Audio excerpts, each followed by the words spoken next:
साथियों, वफादारी और ईमानदारी तो मनुष्य का धर्म है। पुस्तक देखन में छोटे लगें, घाव करें गंभीर, भाग 3 आपको पढ़कर सुना रहे थे लेखक श्री राम शर्मा आचार्य।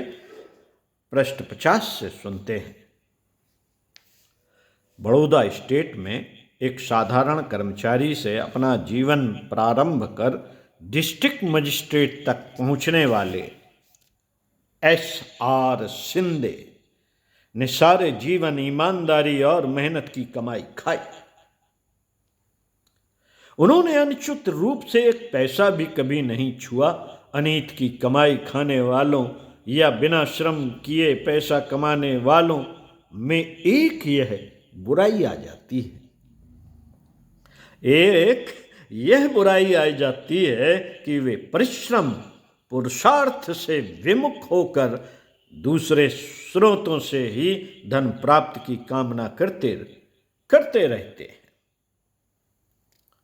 फलस्वरूप वे संपन्नता की दृष्टि से भले ही आगे बढ़ जाएं, प्रतिभा और योग्यता में और औरों से पिछड़े ही रहते हैं।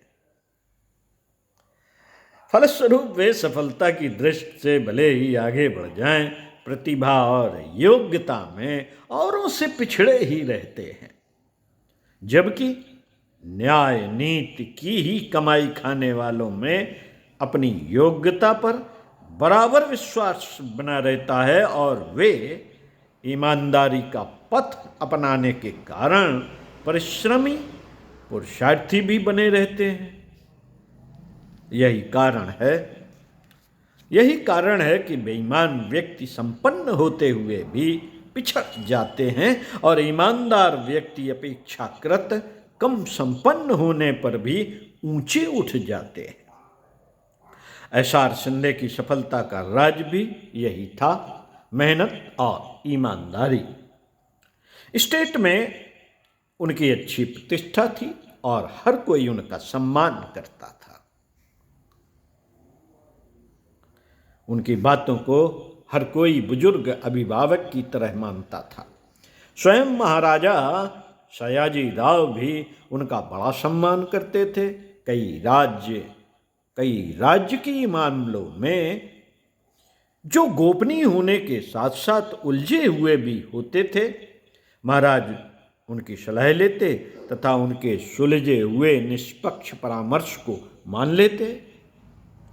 स्टेट से बाहर जब कभी किन्हीं महत्वपूर्ण कार्यों के लिए बाहर जाना होता था तो भी महाराज उन्हें साथ ले जाते। महाराज के साथ जाने पर शिंदे जी की यात्रा और भोजन के अतिरिक्त उन पर किसी प्रकार निर्भर नहीं करते थे। शिंदे जी यात्रा और भोजन के अतिरिक्त उन पर किसी प्रकार निर्भर नहीं करते थे। आरंभ में तो शिंदे जी भोजन भी नहीं करते थे, परंतु जब उन्होंने देखा कि महाराज इस बात को अन्यथा लेते हैं तो उन्होंने महाराज के साथ ही भोजन करना प्रारंभ कर दिया। अन्य मंत्री और अधिकारी गण जो अनीत और बेईमानी से धन ऐंठा करते थे, शिंदे जी को मूर्ख समझते थे। दुनिया क्या कहती है अथवा लोग क्या समझते हैं, इसकी चिंता किए बिना शिंदे जी निर्धारित रीति नीति पर दृढ़ रहते। एक बार वे महाराज के साथ पेरिस गए।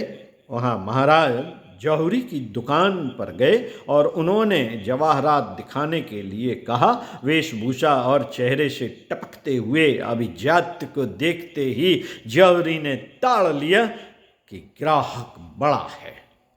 उसने अपनी दुकान पर उपलब्ध अच्छी से अच्छी किस्म के जवाहरात दिखाए।